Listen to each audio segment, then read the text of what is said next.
Does Frodo, Gandalf, the Lion, and the Wardrobe have in common? Coming up right after this.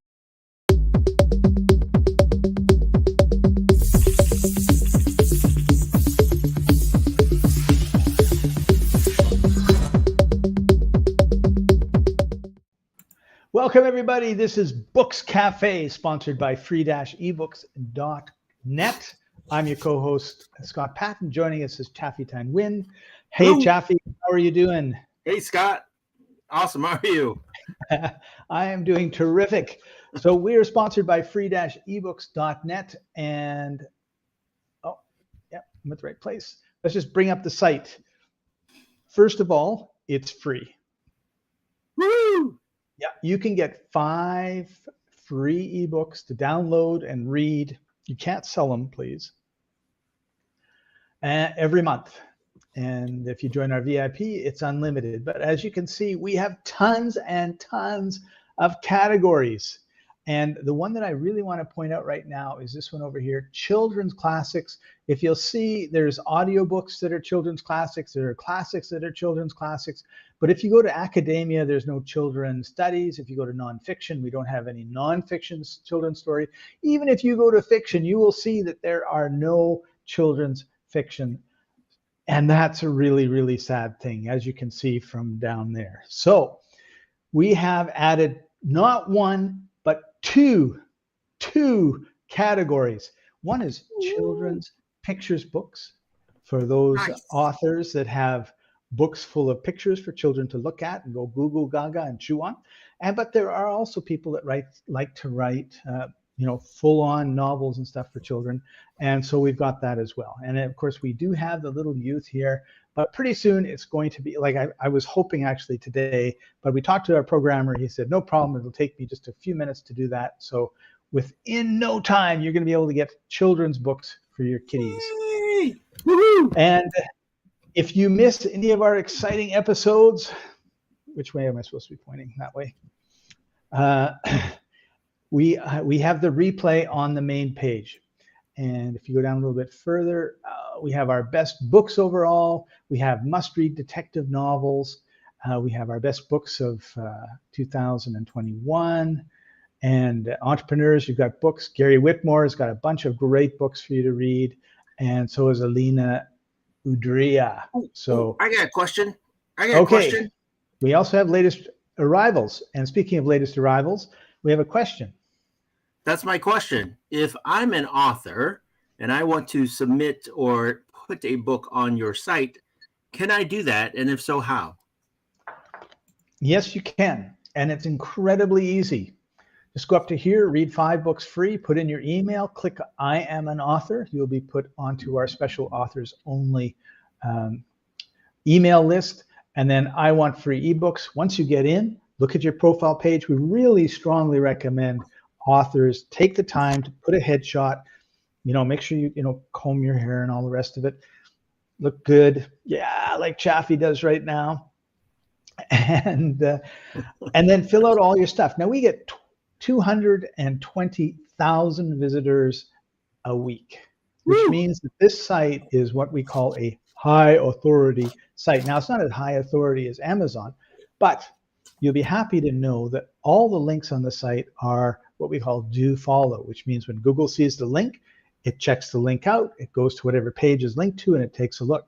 So in your author profile, I didn't plan on going in this direction, but thank you, Chaffee, for the question.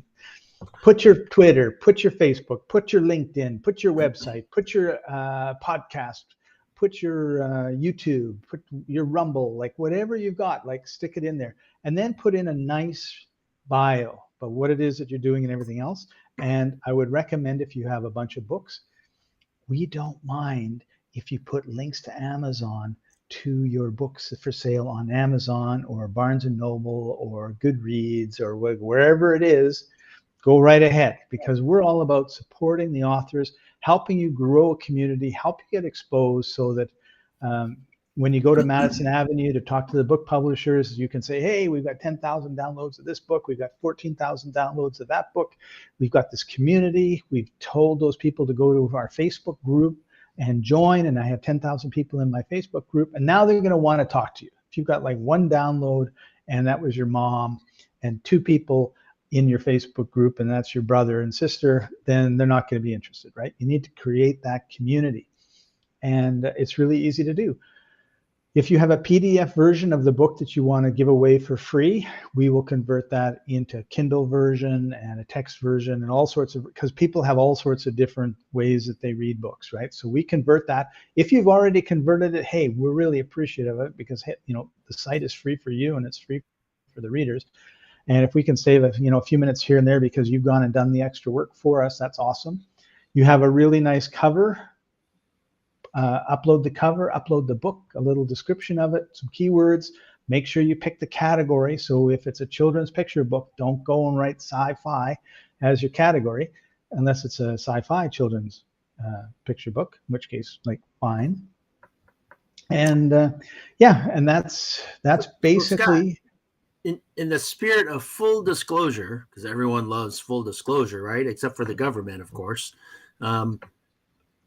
Why is this all free? Like, how can you keep running if you don't make any money? Or how do you make money? Or how do you support the site and keep it up and running for all of us authors and non-authors to read books and things like that? That's a great question, Chaffee. We've got a number of income streams. One is, of course, when you join, we ask you to become a VIP. And I think it's like $40 or $50. And then you have access to all the books, all the audiobooks, all at once. 40 forever, or 50 a month, Scott? For life, one time. Ooh. Yeah, and then you'll see that every once in a while you will see a strange ad. In my case, it's cheap domain names. I don't know why they do this, right? Because I happen to be a member of Namecheap. I buy all my domain names through Namecheap. But they cookie me when I was there a couple of days ago and they appear. So we do have some advertising that pops up. We also have some premium things for authors. So for example, you've got your book up. It's just, it's in the category and everything else. Not a lot's happening. We do have programs where we will feature your book. So you are not feeling like you are alone or that your sweetheart has gone cold on you. And so between, the authors giving back, the readers deciding, this is such a great value and we want to support the site, and some affiliate offers that appear on the pages, that's how we do that. Awesome. So here's a question out of left field, Scott, and we haven't discussed any of this because we weren't even going to talk about this earlier. That's right. That's right. You've taken over the show. Thank you very much, Chaffee. So, the hot thing now, or one of the hot things now, is people don't want to read books. They just want to listen to them. Are you thinking, is there a section for audiobooks? Are you thinking about adding audiobooks or anything like that? We have three huge sections for audiobooks. We have adventures, classic, crime and mystery, science fiction, philosophy, and we have nonfiction. So if you want to have some humor, we're talking in March, so pretty soon we're going to have spring break, and we're also going to have like spring and summer coming. It looks like places are opening up. You want to go on a road trip or whatever. There's nothing better than popping in a couple books and listening to them as you're driving. And I've done that a few times with different people that I've traveled with, and it's so fun to listen to a book, particularly a mystery, right? And trying to figure out who done it before the reader of the audiobook actually tells you who the guilty party was. But certainly also as a university on wheels, we've got a lot of textbooks and academic books. And I have to say that we get comments, we get comments all the time from students who say, I couldn't afford a textbook, and because I was able to get your robotics textbook or your business textbook, I was able to get through my courses and graduate. So that makes us really, really happy and really excited. So yes, there are lots of audiobooks. We have over 10,000, I believe. We have over 40,000 books and over 10,000 audiobooks. Awesome. And we have over 5 million members too. So you're joining a robust community. So before you do anything, it's time to take off to the start.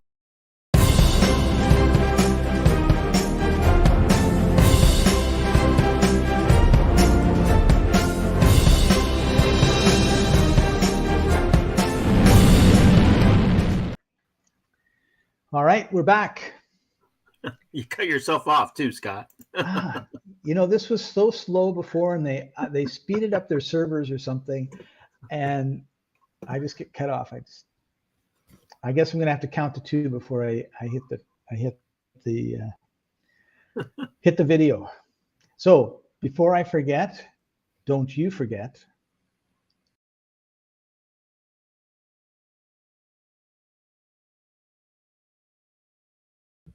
to like, comment, and share. And if you, oh, here's one of our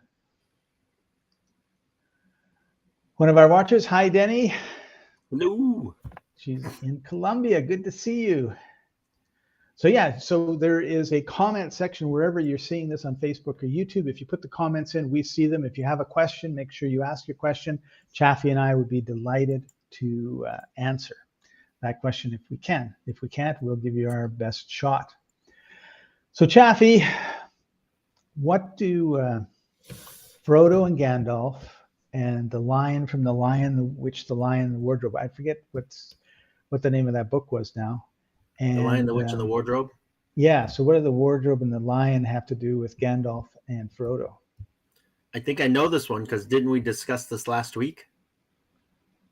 So if you watched our episode last week, maybe you should know it too. Okay. Oh, we have talked about them. Yes, answer the question. Oh, it's like 6 degrees of separation, right? I think you said that the authors of those books were in a mastermind together. That's right. Is that the correct answer? That is a correct answer. Congratulations. Woo! That means, how do I do this? Oh, I'm in the, darn it. There's a video that I want to show, and unfortunately we're going to have I don't know what's going to happen because I have to change profiles to get to it. But congratulations, Chaffee. And oops. I don't think that worked.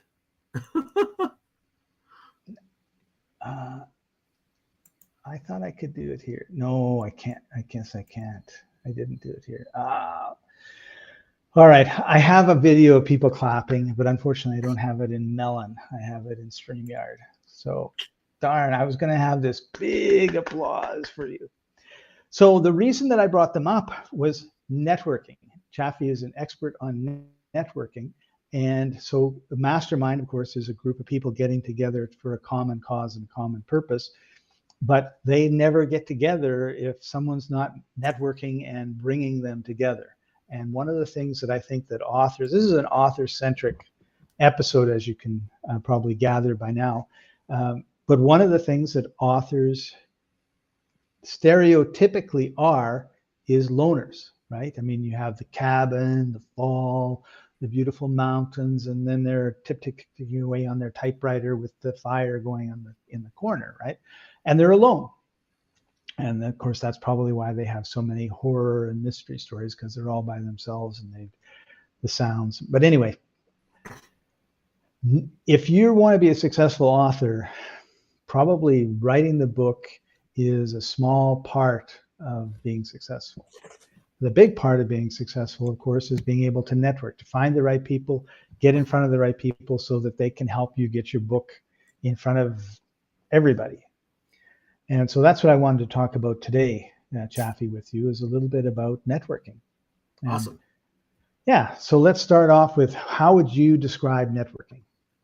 Well, first and foremost, there's a quote that every time we talk about networking that I love, and if you're taking notes, this is a good time to take notes. And that quote is, your net worth is your network, or your network is your net worth. And basically it means that the bigger your network is, the bigger your net worth will be, because now you have influence and you have support and you have a tribe and a community that can help you accomplish things greater than by yourself. And so, we talk about mastermind and all that kind of stuff. Only networking itself is going out there and building. Well, I mean, if you look at the word itself, it's working to build a net, right? A net of people that you can discuss things with, that you can talk with, that you can work with. And so, it's really, like I said, building a tribe and a community. And it all starts with networking. It all starts with getting out there and talking with people, meeting people. And in today's day and age, that doesn't necessarily mean physically getting out there. That could mean, like this, a podcast or a Zoom meeting or Facebook meets, and different ways of connecting with people. But the bottom line is connecting with people, right? Right. That's an excellent explanation of networking, Chaffee. Thank you for that.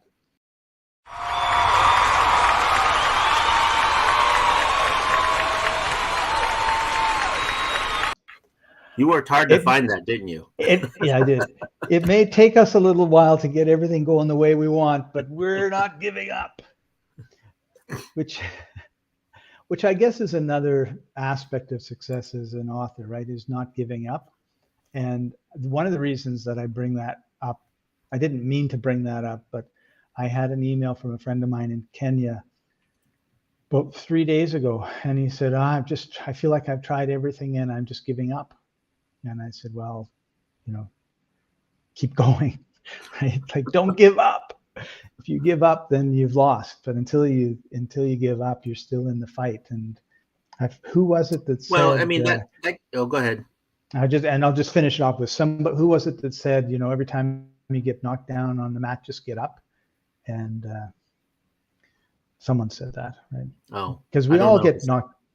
Maybe it was Muhammad Ali's cousin. I'm not sure, but we all get knocked. Isn't that a song? I get knocked down. I get up again. It is a song. That is a song, yeah. But it's also a quote. Like somebody famous said it. All right. But yeah, but in life we always have obstacles. We always have challenge. I think one of the I'm learning Spanish, and in Spanish the verb to be, there are two verbs to be. One is like permanent, so in reference to maybe my name or the sky, you use that verb to be. And the other one is temporary, and you use that when you talk about feelings or hungry or that. So those are things that are going to change, right? The weather. And it takes me a while to figure out which verb it is that I should be using and how to conjugate it. But I thought it was very interesting that they made the distinction between things that are and always will be, and things that are and will change in a minute. I think you got that wrong already, Scott, because your name could be changed in a minute, kind of like Prince, and then the artist formerly known as Prince, and then the artist. Yeah, those are outlier examples, Chaffee. Those are outlier examples. There's just clarifying. That's all. Just clarify, yeah. So what I was going to say, though, Scott, regarding your friend, is that when you build your tribe or your community and you're struggling and you're making and you're having challenges, then that's a great opportunity for your tribe or your community to support you, to help you. And a lot of times, if you're doing things by yourself, then you do get stuck in your own head, right? You get stuck in your headspace, and then you're like, what do? I'm just going to quit. And if you have a community, if you have a tribe, you can say, you know what, I'm stuck. I'm struggling. I did this. Can anybody give me some suggestions or ideas or support or help or point me in the right direction? And your community and your tribe will then, rally around you and help you. And so that's another important reason to be an author that builds their tribe instead of just, being in a cabin and writing your own book. So that's a great point. And I'd like to add a behavior to what you were saying.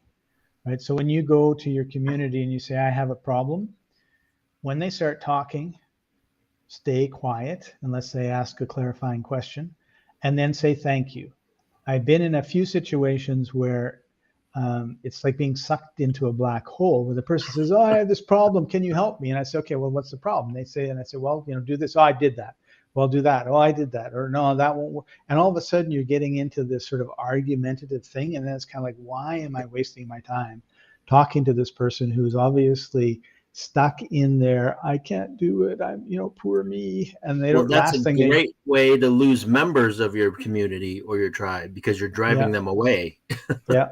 Absolutely. So even if you think everything they say is, BS or whatever, make notes, write it down, and then review it maybe a day or two later, and you might see a whole bunch of gold in there that you missed the first time. Because I think oftentimes our ego kind of gets in the way. Well, So, and then I've Chaffee, always taught too, Scott, before you go on, just to finish this thought off, is that, there are 3 words that are the 3 worst words that you can ever know or have or believe in. And those 3 words are, I'm know not that. listening. That I'm one not too. listening. I'm not listening, or I know that, right? I know that, right? When you I knew say, that was I know that's that. what you're going to say. Is I wanted to give you one, and then you could correct me. All right, go ahead. You're interrupting me. Just do what you want to do. So, Chaffee, here I am. As you can see, there's nobody here. I'm all alone in the world. How do I start networking? Well, as we said, there's plenty of communities already established that you can just join online today, which we didn't have access to even 20, 30 years ago. And so, for example, Facebook groups. If you go to Facebook and join a group, there's groups of authors, there's groups of writers, there's groups of editors, there's groups of, you name it, there's a group out there. And you can just join that group and start reading, lurking, as we call it, right? Reading the comments and responding to some of those comments and even providing value to those comments. And the more value you provide, the more you give, the more you're going to get back. So if you continue to just lurk, you might get some tidbits here, tips here and there, and that's all you're going to get, right? You're not really going to build a community that way. And when you start commenting, when you start sharing, you start building people who know you and trust you. That's when you start building that community. So Facebook groups is an example, Scott. There's multiple other LinkedIn groups is another one. Meetup.com is another one. A whole bunch of other ones out there. They're all those are all online too, obviously. And Meetup would also have local to your area groups. Mm-hmm. Maybe they have authors, maybe they don't have authors in your area. It depends how big your town or city is. But well, here's the big beautiful thing with those networks or outlets, Scott, is that if there is no group within your area or within your subject or whatever, you can easily create one. And then once you create it and you provide value, you can invite people to it. And if they like what you have to say and share, they're going to join and be part of that community. So not only can you just go in and join an existing community, you can create your own community. And I actually recommend, down the road after you've joined a few communities to go ahead and create your own community, start your own. So maybe don't do that right away because it does take some work. And after you've been to a few and it's kind of the ropes of a few and formulate what you're looking for, then you can go and create your own. Cool. Awesome. And I like one of the things that you said, which was, first of all, lurking, but also providing value before you go and as opposed to like, okay, I've joined this group. Hey, everybody, like I got this book. I don't know, nobody seems to like the book. Could you read it and tell me what you think? It's only 743 pages. That's probably not the best way to start. No. So I agree, Scott. I mean, in anything that you do, and I've, and too, we work with a handful of individuals that lead with a servant's heart. They lead with giving. They lead with sharing. And I love working with those kind of people because, not only do I give a lot, it allows me to share back. And when you have a community of individuals just sharing back and forth, you get back 10 times what you share. Because, I'm in a group of 20 people. I share one thing. I get 20 people giving me back. So that's like, 1 times 20 or whatever, right? And so I get so much back when I start giving. And the more I give, the more I get back. Awesome. So, Chaffee, we're coming to the end of our time today. And is there anything that you'd like to tell our listeners, to all our audience about networking, like a tip of the day before we sign off? Tip of the day is that sometimes networking can be scary because you're meeting new people. And I know there's introverts and you're shy and you don't know what to say and all that kind of stuff. What I will say about networking is that the more authentic and the more genuine you are, the more you're going to attract people. And so be you, right? Don't try to be somebody else. Don't try to be that, aggressive guy or gal in the corner that has a crowd of people around them. Just be you. Talk about yourself and then ask questions. And as you said, Scott, earlier, the key to really powerful networking is to listen. Listen to what people are saying, listen to other people's story, comment and engage in that versus just spewing about your business and spewing about you and it's all about you. That's when you're going to drive people away. So be you, be authentic, and listen to what other people share and talk about, and so that you can be engaging. Well said, Chaffee. That pretty much covered it. And the part was the best, right? That's right. Well, and we've all been at, whether it's family get-togethers or business parties or some event somewhere, where you get cornered by somebody that doesn't take a breath. And what I mean is they just talk, and you can't get a word in edgewise, right? So don't be that person, right? Ask questions, be an active listener, listen to what they say. Oftentimes, what happens is people are talking, and you're thinking about the snappy retort you're going to make, or the story you're going to tell that outdoes their story. So you're not really present, right? Like, be present with those people. Ask intelligent questions based on what it is they're telling you, and don't worry about, trying to. Like my dad told me once. He says, "You really want to impress people, be quiet and listen to what they have to say, and then feed some of it back to them." And then they go, "Wow, you're really smart to know that." Well, you just said it 30 seconds ago, right? And because everybody else they're not listening. They're just waiting for a chance to jump in and say whatever it is that they want to say. So think of it as like a Toyota salesman and a Ford salesman and a Chrysler salesman and a General Motor salesman, and they're all got their little glass of whiskey here, and one of them is talking, and then they're all just waiting for the guy to stop so they can jump in and tell him why their truck is better than his truck, right? So don't be that person.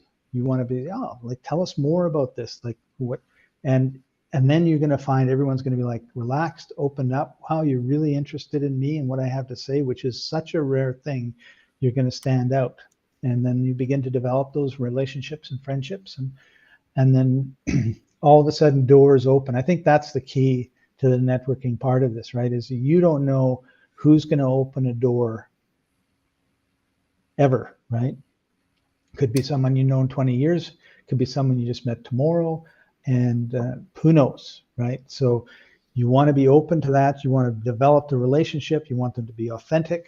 And the way to do that is to listen and ask questions based on what they said, not on, what you want to tell people, right?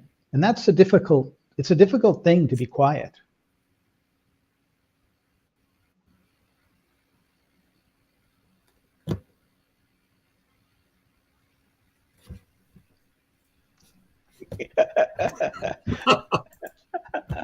Okay, it's not difficult for us. I did. So I have to tell you this story. I mean, it's free. It's Books Cafe. It's all about stories.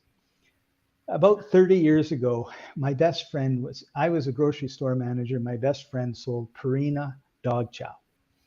And he was actually the manager. So he would go in and see the buyers for the big companies, right? So he's telling me he visited my company's buyer of dog food. And he had this brand new product. It was really cool. In fact, he had like 3 of them, right? So he goes in and he's known the guy for like 5, 10, 15 years, right? And he sits down and, "Okay, Rick, like, what do you got for me?" And Rick gets out this product and that product and puts them on there. And he's got his brochures and everything. And he hands them to the fellow. And he talks about how wonderful they all are. And as he's telling me this story, right? And he says, "So I was done." And so at this point, he said, "I knew that the next person to talk loses." So I sat back and I'm done. And he sat back and we looked at each other And after about a minute and a half, the buyer says, all right, I guess I'm getting them. You outweighted me. So, it's kind of this unwritten rule of sales that there comes a point where it's whoever talks is, and they say loses. I mean, it was a no lose situation for the buyer because it was good products and everything else. But if my friend had opened his mouth, he would have said something, and then whatever he said would have been jumped on as an excuse not to, right? And the buyer's like, okay. But it was so funny because they both knew that was the game they were playing, right? Like, you outweighted me. I can't be quiet any longer, so I guess I'm buying everything. So you can talk now, Chaffee. Oh, okay. Great story, Scott. That is, I've been in sales for most of my life now. And, my first sales job, well, let's not go back that far. My first official paying sales job, how about that? Where somebody hired me as a salesperson was in high school, and I sold pots and pans door to door. Wow. And that is actually one of the sales strategies, is that when you've done your spiel, when you've done your pitch, your sales, presentation, you shut up and you wait until the buyer, the potential buyer, says something. And it's oftentimes extremely difficult to do that, as you said, because there's just this silence across the board. Yeah, right? it's very uncomfortable. So, and it's kind of funny too. And the other thing too is that if you do talk, what you'll end up doing, as you said, is you'll end up overselling. And when you oversell, that means you've stopped, like you've lost the sale because now you're overselling. Yeah. And so once you get to a certain point, just stop. You talk yourself out of the sale. Absolutely. I've had that happen often where it's like, oh, this is really cool. And the guy doesn't shut up. And that's just like, I guess I'm not buying it. Right. He's not taking my money. Right. Right. And then you get irritated, right? Like, come on, just like shut up and tell me how much, and I'll give you my card and let's get going. But no, it's got this and it's got that, and it turns this way and it turns that way. It's like, no. All right. I'm not putting up with this. I don't know why that is. Like, what aspect of personality? I mean, there must be something that is, psychiatrists or psychologists have studied to say this is what happens when you do that. Well, you've scratched the itch, and now you're creating a scar. Now you're gouging the itch. That's basically what it is, right? Yeah, because we feel irritated, right? And then when we feel irritated, I'm not going to buy from you. Like, you just irritated me. There you go. That's solved. Yeah. Awesome. So what should we tell everybody to do? If you've been listening to this, you need to network. So Chaffee, let's give everybody a little bit of homework. Okay. What's the homework? I don't know. You're the networking guy. Go to a networking event or join a Facebook group, like pick something. And then when you do it, put it in the comments and let us know. Well, first and foremost, go to freeebooks.com, right? Or .net, freeebooks.net, and join freeebooks.net. That's the first assignment. Second assignment would then be go to join a networking event, and not just join, provide something of value. Share some tidbit of information, whether it's a response to a comment or a question, or you're posting or commenting yourself. Put some value into the group, and go from there. Free-ebooks.net. Oops. I don't know. It's just like for 2 years I've been using a program. Now I'm using a different program, and I just do everything wrong. It just blows my mind. So thank you for your patience, everybody. Thank you for joining us as usual, Chaffee. Next week we don't have a guest as yet. Hopefully we will have a guest. Otherwise we'll just continue to do what we're doing, which is provide great information for our audience. But coming up, I think in 3 weeks, is the author of Profit First, which was an amazing story, and I'm really excited to have Dave on the show. So watch out for that. So until next time, keep writing, keep reading, and we'll see you next week. Bye for now. Bye for now.